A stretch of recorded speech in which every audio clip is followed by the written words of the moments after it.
जितने भी स्टूडेंट हैं आप सभी स्टूडेंट को बताना चाहता हूं कि छत्तीसगढ़ में जो है हॉस्टल अधीक्षक के 390 पदों पर आपका बम्पर पदों पर भर्ती होने वाला है। तो जो भी स्टूडेंट छत्तीसगढ़ में हॉस्टल अधीक्षक बनना चाहते हैं तो इसके लिए सिर्फ आपका 12वीं पास है। यदि आप 12वीं पास और आपका कंप्यूटर्स का डिप्लोमा नहीं है, क्योंकि काफ़ी स्टूडेंट इसी वजह से परेशान रहते हैं कि हमारे पास जो है कंप्यूटर्स का डिप्लोमा नहीं है। यदि हमारे पास जो है कंप्यूटर का डिप्लोमा नहीं है और हमने कंप्यूटर कोर्स नहीं किया तो क्या हम इसके लिए एलिजिबल रहेंगे या फिर नहीं, हम आवेदन कर पाएंगे या फिर नहीं कर पाएंगे। तो आपको बताना चाहता हूँ कि आप जो है आसानी से आवेदन कर सकते हैं। आपके सिलेक्शन होने के बाद आपको कंप्यूटर कोर्स करके देना होता है। तो आपको बताना चाहता हूँ कि आपको हॉस्टल वार्डन भर्ती परीक्षा की तैयारी जो है किस तरह से करना है, कौन कौन से बुक से आपको जो है पढ़ाई करना चाहिए, क्योंकि बुक जो है बहुत ही ज़्यादा इंपॉर्टेंट होता है। देखिए, अगर आप लोग एग्ज़ाम्स की तैयारी कर रहे हैं और आपको पता ही नहीं होगा कि कौन से पुस्तकों से, कौन से बुक से आपको जो है एग्ज़ाम्स की तैयारी करना है, कौन से राइटर का आपको जो है बुक पढ़ना चाहिए, क्योंकि जो बुक लिस्ट मैं आपको बताऊंगा, जो पुस्तकें आपको बताऊंगा, उन्हीं पुस्तकों में से आपके एग्ज़ाम में प्रश्न जो है पूछे जाते हैं। जब आपका नोटिफिकेशन जारी होता है उस समय बहुत सारे पब्लिशर होते हैं, वो बुक पब्लिश करते हैं और आप जो है उस पतली किताब को मार्केट से परचेज़ करके पढ़ाई करते हैं। और बहुत छोटी सी पतली किताब रहता है और उसमें लगभग MCQ क्वेश्चन की बात करें तो 500 से लगभग 1000 जो है MCQ क्वेश्चन रहता है। और आप में से हर एक स्टूडेंट को लगता है यार ये तो पतला किताब है, हॉस्टल वार्डन के लिए निकला है, अब इस पतली किताब को मैं पढ़ लूँगा तो मैं हॉस्टल वार्डन जो है हॉस्टल अधीक्षक बन जाऊँगा और मैं अपने सपनों को पूरा कर लूँगा। तो ऐसा होने वाला बिल्कुल भी नहीं है, क्योंकि व्यापम का एग्ज़ाम जो है इतना आसान नहीं होता और मुश्किल भी नहीं होता, दोनों ही चीज़ें होता है। तो आपको उन छोटी पतली किताब से जो है पढ़कर एग्ज़ाम में कोई भी बेनिफिट्स नहीं होने वाला। मैं गारंटी के साथ कह सकता हूँ कि जो पब्लिशर होते हैं और उस समय जो बुक पब्लिश होता है और उनसे यदि आप एग्ज़ाम्स की तैयारी करते हैं, उनसे सिर्फ आपके एग्ज़ाम में जो है 5 से 10 अंक के प्रश्न जो है पूछे जाएंगे, 5 से 10 अंक के, और वो भी शायद आए 5 से 10, सिर्फ 2 या 3 नंबर के ही प्रश्न जो है जो आप पढ़ रहे हैं उसमें पूछे जाते हैं। तो व्यापम के कोई भी एग्ज़ाम्स को क्वालिफाई करने के लिए और यदि आप हॉस्टल वार्डन बनना चाहते हैं तो इसकी तैयारी करने के लिए आपको कम से कम बताना चाहता हूँ 10 से 12 बुक, जी हाँ, यदि आप 10 से 12 पुस्तकें से जो है पढ़ाई करेंगे, तैयारी करेंगे तो आप जो है निश्चित तौर पर छत्तीसगढ़ में हॉस्टल वार्डन बन सकते हैं। सबसे मेन इम्पॉर्टेंट होता है competition academy Hariram Patel sir का छत्तीसगढ़ विशिष्ट अध्ययन। यदि आप इससे तैयारी करेंगे, क्योंकि हरिराम पटेल सर जो है बहुत ही नंबर 1 है छत्तीसगढ़ में, one of the most popular और राइटर है, बेस्ट कोचिंग इंस्टीट्यूट है उनका, और सभी चीज़ों के बारे में वो बहुत ही अच्छा डिटेल्स और नॉलेज देते हैं। तो छत्तीसगढ़ विशिष्ट आप जो है competition academy Hariram Patel sir का बुक ले सकते हैं, जिसमें आपको छत्तीसगढ़ के बारे में completely A to Z knowledge देखने को मिलेगा, जिसमें छत्तीसगढ़ की भौगोलिक स्थिति, छत्तीसगढ़ के इतिहास, छत्तीसगढ़ की संस्कृति, छत्तीसगढ़ की जनजातियाँ, छत्तीसगढ़ के उद्योग, शिक्षा, प्रशासनिक ढांचा और करंट जीके, सभी चीज़ों के बारे में आपको छत्तीसगढ़ के बारे में जो है अच्छे से जानकारी प्रोवाइड किया जाएगा, ताकि आप लोगों को छत्तीसगढ़ के बारे में हर एक चीज़ नॉलेज मिल जाए, चाहे स्वतंत्रता संग्राम में भाग लेने वाले सेनानियों के नाम हो, हर एक जानकारी। तो आप जो है छत्तीसगढ़ विशिष्ट अध्ययन जो है ले सकते हैं। इसके साथ मैं आपको बताना चाहता हूँ हिंदी के लिए, तो हिंदी भी काफ़ी ज़्यादा इम्पोर्टेंट होता है। हिंदी से आपके एग्ज़ाम में 10 अंकों के प्रश्न जो है पूछे जाते हैं। तो हिंदी में आपका व्याकरण आएगा, जिसमें आपका स्वर, व्यंजन, अक्षर, वर्तनी, संज्ञा, समास, मुहावरे, लोकोक्ति, अपठित गद्यांश, ये सभी आपकी हिंदी में पूछे जाते हैं।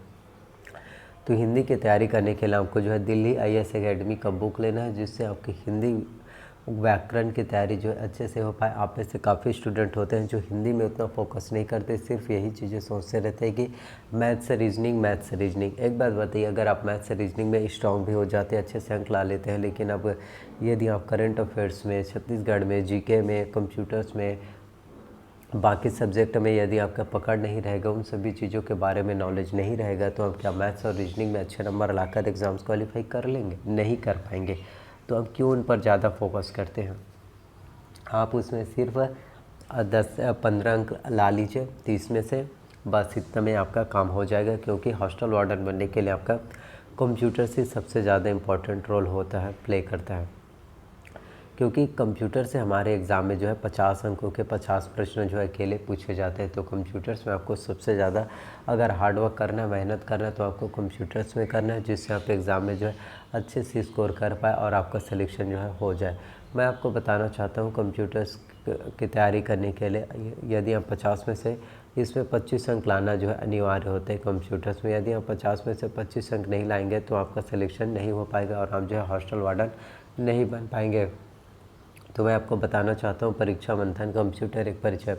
यदि आप इस बुक से एग्ज़ाम की तैयारी करेंगे तो आप कंप्यूटर्स में से 50 में से कम 45 नंबर जो है अवश्य ला पाएंगे। देखिए, कोई भी चीज़ नामुमकिन नहीं होता, बस आपको मेहनत करना होता है। जब हम बार बार मेहनत करते रहेंगे तब वो चीज़ आपको आसान लगने लगेगा, और एक ही बार यदि आप सोचेंगे कि ये मुश्किल है तो वो मुश्किल लगेगा। तो कंप्यूटर्स में परीक्षा मंथन कंप्यूटर एक परिचय ले सकते हैं, जिससे आपका स्कोर नंबर बहुत अच्छे से आएगा, ताकि आप जो है हॉस्टल वार्डन जो है बन सकें। इसके साथ आपको बताना चाहता हूँ ग्रामर्स, इंग्लिश के बारे में, क्योंकि इंग्लिश भी हमारे एग्ज़ाम्स के लिए काफ़ी ज़्यादा इंपॉर्टेंट होता है। इंग्लिश से आपके एग्ज़ाम में जो है ग्रामर के क्वेश्चन पूछे जाते हैं। ग्रामर में आपका noun, pronoun, tense, voice, narration, conjunction, preposition, article, degree, question tag, one word substitution, subordinate, coordinate, finite verb, non finite verb, precis writing, ये सभी आपके एग्ज़ाम में पूछे जाते हैं। तो इंग्लिश की तैयारी करने के लिए आपको इसेंशियल इंग्लिश रश्मि सी दिशा पब्लिकेशन की बुक आपको लेना है, जिससे आपकी इंग्लिश की तैयारी जो है बहुत अच्छे से बेहतर तरीके से हो जाए। इसके साथ आपको बताना चाहता हूँ इंग्लिश की तैयारी तो इतने अच्छे से करना है, ग्रामर में आपको अच्छे से पकड़ रखना है, ताकि आपके 10 में से 10 नंबर आ जाए और आपका एक भी नंबर ना कटे। अब बारी आता है मैथ्स के और रीजनिंग के। मैथ्स अंकगणित होता है और रीजनिंग जो है तार्किक लॉजिक गणित होता है। तो मैथ्स की तैयारी यदि आप करना चाहते हैं, बेसिक से शुरू करना चाहते हैं, देखिए कोई भी स्टूडेंट इतना इंटेलिजेंट नहीं होता कि वो सभी चीज़ों के क्वेश्चन को आसानी से सॉल्व कर पाए। यदि आप एक मैथ्स में एक एवरेज स्टूडेंट है या फिर वीक स्टूडेंट, आपको गणित के बारे में कुछ भी नहीं पता और गणित के क्वेश्चन देखकर आप डर जाते हैं, परेशान हो जाते हैं, तो आपको परेशान होने की बात नहीं है। गणित की तैयारी करने के लिए आपको जो है डॉक्टर आर.एस. अग्रवाल का, जी हाँ, आपको जो है डॉक्टर आर.एस. अग्रवाल का आपको बुक लेना है। Doctor R S. अग्रवाल के बुक में जो है सभी चीज़ों के बारे में, आपको गणित के बारे में कम्प्लीटली जानकारी दिया रहता है, जो आपके एग्ज़ाम्स के लिए काफ़ी ज़्यादा इम्पॉर्टेंट होता है और आप एग्ज़ाम में अच्छे से नंबर ला सकते हैं। इसके साथ रीजनिंग की बात करें, जिसमें आपका तार्किक लॉजिक वाला अंक गणित पूछे जाते हैं, तो रीजनिंग के लिए आपको जो है अरिहंत का मास्टर रीजनिंग लेना है, जिसमें आपका वर्बल, नॉन वर्बल, एनालिटिकल, ये सभी जानकारी आपका दिया रहता है। तो रीजनिंग के लिए आप जो है अरिहंत का मास्टर रीजनिंग ले सकते हैं। तो इन सभी बुक से जो है एग्ज़ाम की प्रिपरेशन कर सकते हैं, और इन सभी बुक से यदि आप एग्ज़ाम्स की तैयारी करेंगे तो आपके एग्ज़ाम की तैयारी अच्छे स्तर पर हो जाएगा, तो आप हॉस्टल वार्डन बन सकते हैं। बस खुद पर भरोसा रखिए। तो प्लीज़ वीडियो अगर आपको अच्छा लगा तो वीडियो को लाइक कीजिए, चैनल पर नए तो चैनल को सब्सक्राइब कर लीजिए, कोई डाउट्स हो तो कमेंट कीजिए। सो थैंक यू, मिलते हैं अगले वीडियो में।